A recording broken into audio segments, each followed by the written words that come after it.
I started out my career as an agricultural economist with the USDA and served overseas with them in Malaysia and then later with AID in Africa, in the country of Chad. After that, I got my MBA and worked for Shearson Lehman Brothers in municipal finance, doing some investment banking structurings with them.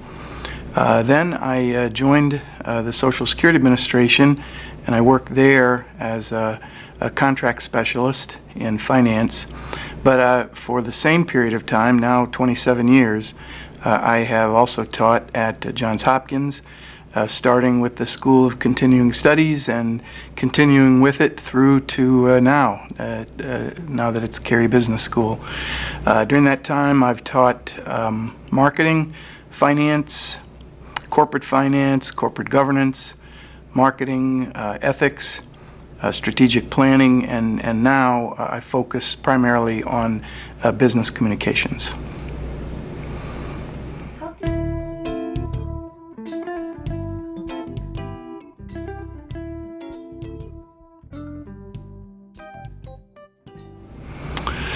I first do what many instructors do, which is to review notes from past courses because it's good to be refreshed on the main points. After that, I like to look for articles not only in journals but in Wall Street Journal, New York Times, Financial Times, and try to pick articles that relate to the topics that are going to be addressed. This helps to make the material timely and of more interest to the students. I also like to review syllabi from other instructors because it presents some good ideas that I may not have thought of when I prepared my syllabus or when I worked from the standard syllabus. In all cases, in preparing for a course, I try to ask the question, what are the students going to find compelling or interesting in the material? And I let that be the guide as to where I place my focus.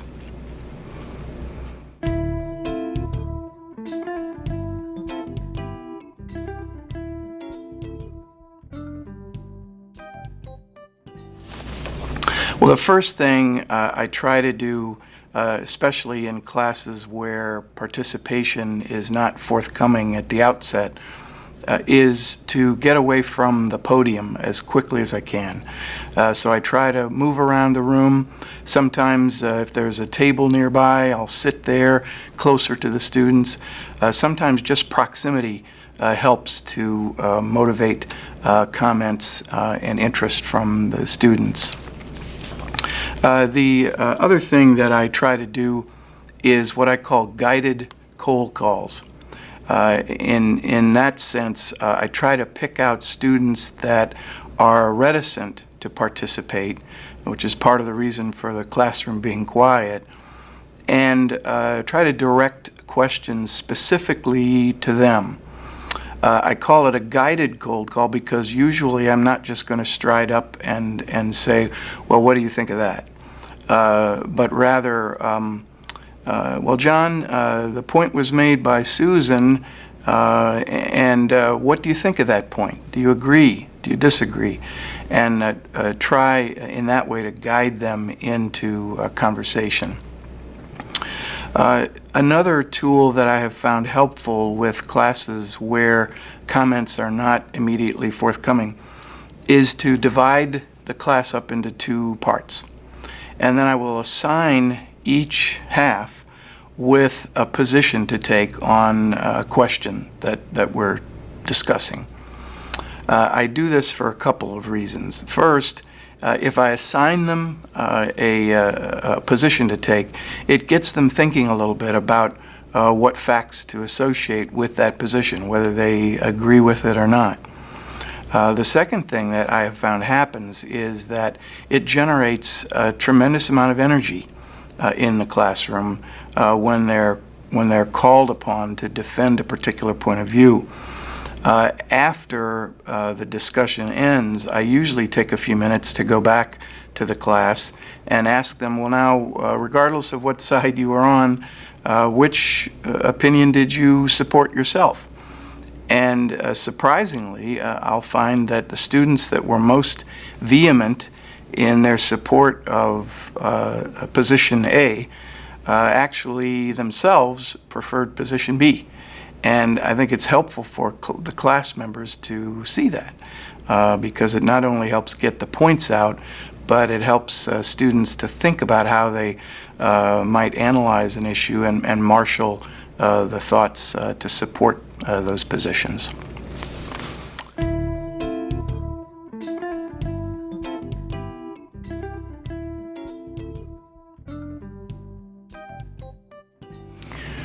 Well, one guiding principle I like to use is if it brings a yawn, move on. And by that I simply mean that it's helpful to gauge where the interest is and where the passion is in the classroom. Different points are going to stimulate different classes and classrooms. So letting that be first a guide. The second thing I try to do is to move away from lecturing as quickly as I can. Obviously, some lecture may be helpful or necessary to flesh out important points, but I like to move on from that as soon as I can to get discussions going.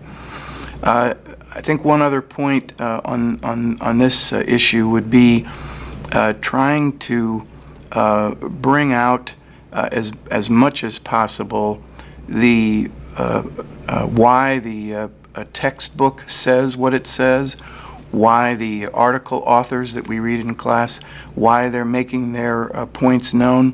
I try to get the students to think about that and to think about if they take a particular perspective on the material, how will that help them to decide, to make decisions.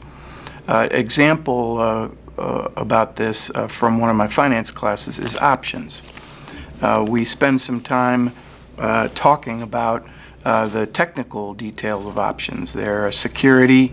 They are designed to be bought and sold with representing an underlying asset, and they represent the asset at a particular price and at a particular time in the market. But once we're beyond those details, I often would ask my students, all right, suppose you are an owner of the underlying asset of an option. Maybe you're a farmer, maybe you're a miner. How would you use options?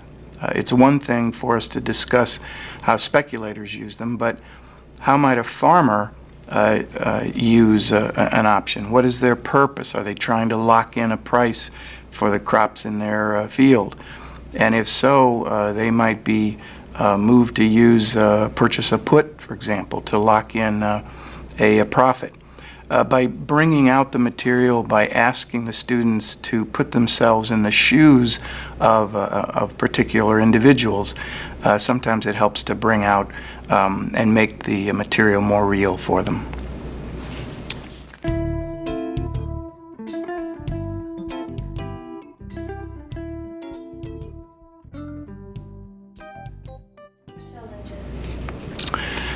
When students challenge an instructor, it often depends upon what kind of a challenge it is as to what tactic the instructor uses. Obviously, if a student's being very disruptive, then it's something that's worth visiting about with the student after the class. But this, in my experience, has been very rare, at Cary especially. I can't even remember that happening. But when the students are challenging the material, why, I think that's something that should be welcomed by instructors. I welcome it because, first of all, it shows that they have passion about the material, and that's great. The other point is that if they're challenging the tasks or exercises, Oh gosh, another term paper. Why? Students perform best when they're motivated to learn, and it might be helpful to visit with them the reasons why a particular assignment is in their interest or how they can benefit from it. So if a term paper is assigned and there's some difficulty understanding why another term paper has to be completed, maybe run through some of the benefits of the task. A paper, for example, can help a student to practice extracting the best points from a research article or a paper article that they're reading. It can help them to understand better how to marshal evidence from those articles and organize them. And it even gives them some practice in the art of persuading the audience that they're reaching, either through their presentations or their papers.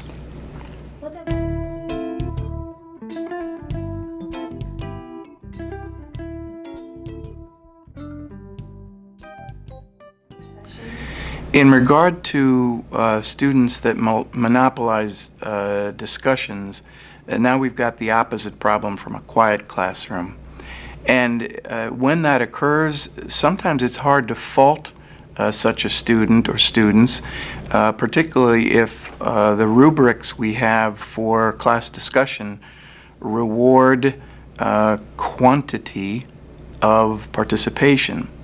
So in such cases, I think it's helpful perhaps to point out not only in the rubric but in the class that perhaps quality is more important than quantity in the rubric itself.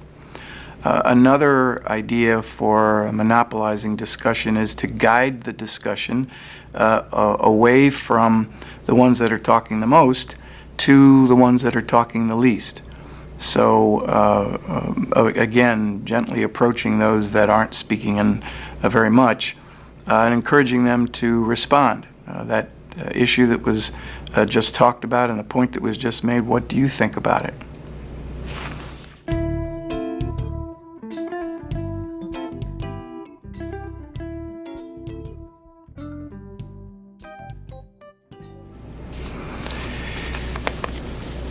I think for teaching courses at Carey, if you keeping up is really one of the major challenges and surprises of teaching classes at Carey. If you want to dispel pride, teach a Carey course. I mean, the students are uniformly motivated, curious, sharp, and focused. And so it really does motivate the instructor to stay up and to try to stay ahead. So that's it's a challenge, but it's a good one. I would say that there's another point about courses at Carey, especially as we find ourselves attracting a lot of international students to come here and to study, that instructors are finding it challenging to include everyone in the conversation, to include everyone in the discussions. Teaching to international students always opens up new perspectives on issues. I remember in a business communications class, we were talking about the importance in oral communication, especially in giving speeches and presentations, always to maintain eye contact. It's really a given in a lot of U.S. programs that eye contact is important. And yet, a few of my students, I believe one from Korea and one from Nigeria, observed that in their cultures, direct eye contact could almost be taken in some instances as a threat or an insult even. and that gave our class a lot to talk about and think about. Obviously, cultural differences matter, and they're important to keep in mind. Another potential challenge with international students is something that we talk about a lot, which is class participation. Some international students come from cultures in which students really are expected to listen more than they should talk. The professors and instructors are seen as the experts, and they're accustomed to being quiet. It doesn't mean that there isn't communication, but it's less so, and therefore a lot of international students we have to encourage to participate. There are ways to do that. I've talked about the guided cold call. Other things that instructors can do is to encourage international students not to hesitate to return the discussion back to earlier points. Why is this important? Oftentimes the progress through a class exploring issues moves so quickly that an international student for whom English is a second language is working hard enough just to understand the language, even harder for them to process a complex issue on a case, for example, at the same time. And so I've found it helpful to remind students, all the students, that at no time should they ever hesitate to return the discussion to an earlier point where they may have had a chance to process their thinking and have an idea, even if the discussion has moved on from that.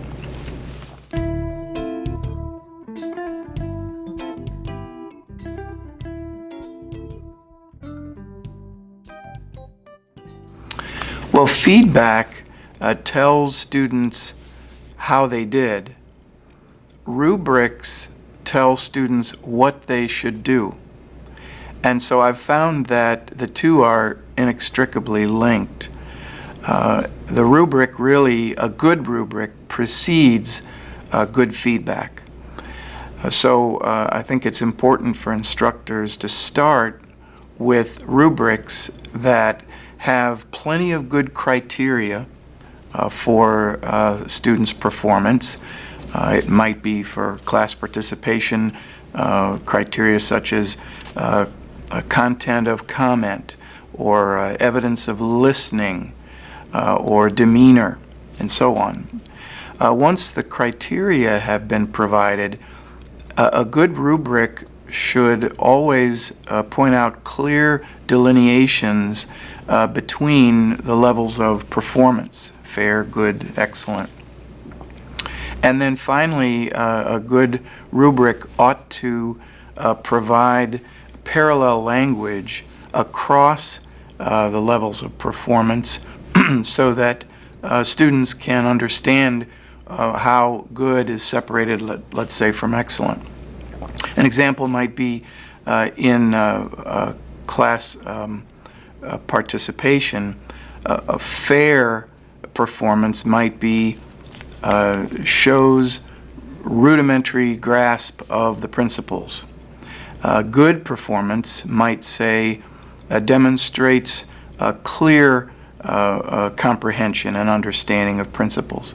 And then the top category, the top performance, might be not only demonstrates a deep grasp of the principles, but also goes on to introduce excellent examples that further the understanding of classmates. In this fashion, students get a good feel for how instructors are going to distinguish performance, and they'll also understand ways that their performance can improve. As far as feedback goes, I have found that the best feedback comes from actual assignments. So if I make an observation to a student about how they're doing, I try whenever possible to pull out examples from their homework or their quizzes or discussion. And sometimes I even pull out examples like that and bring them to the whole class. Obviously, I don't identify which student was responsible for that comment or exercise. But by using real examples of what students are doing and generating at that time, I think it gives the feedback more life and more relevance to them. Students need to understand, and it's helpful to say to them, that the classroom is always a place where a student's work is kept confidential, so the person that's being quoted is not being identified. But to remind them that the classroom is like a laboratory, and that in that laboratory we're coming together to make mistakes together and to find out how to improve on that work. That to me is a very important part of learning, and they need to be comfortable to come into the classroom and make mistakes, make grand mistakes, so that we can together improve and move on.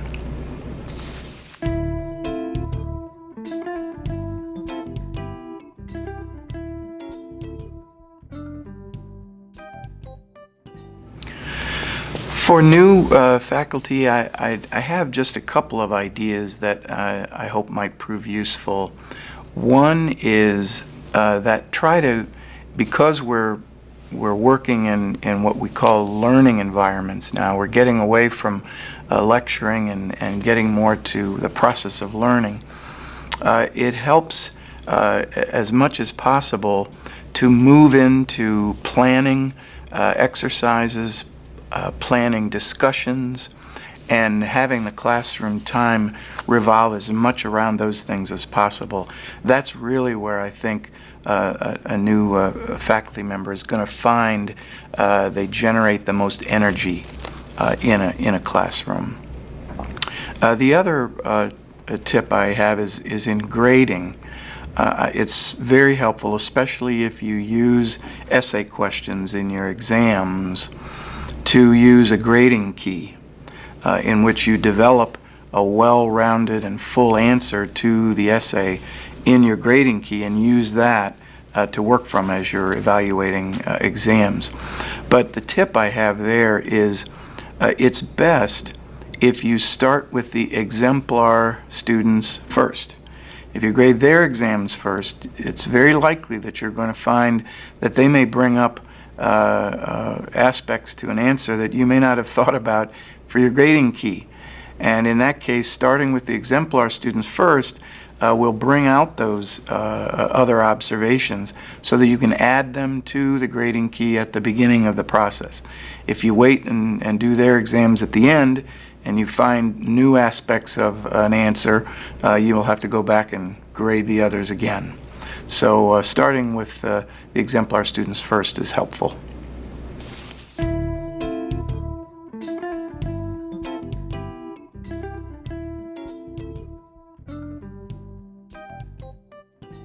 Yes, there's one other thing I'd like to share with faculty, and that is we are certainly involved in the learning process with building the whole person, not just developing minds, but also developing hearts, developing maturity in students. As a learning institution, hopefully we're all doing that together. And so sometimes I am discouraged when I hear in the debates about faith versus science, and I hear some reach the conclusion that faith has no place in the classroom. It's my own feeling that I believe faith does have a place in the classroom. Faith, to me, involves a lot of our vision, things we hope for. It involves our character. And so while we're certainly, as instructors, not there to indoctrinate students at all, in fact, they do a very good job of deciding the things that they want to learn and the things that they don't want to learn. I don't find anything wrong with letting students see how faith informs our opinions and our decisions, if done prudently and respectfully. So if we're mentoring, if we're teaching, if we're instructing, I think there's also a place for us to show students how faith also informs our decisions and our behavior in the classroom as well as outside of the classroom and in life.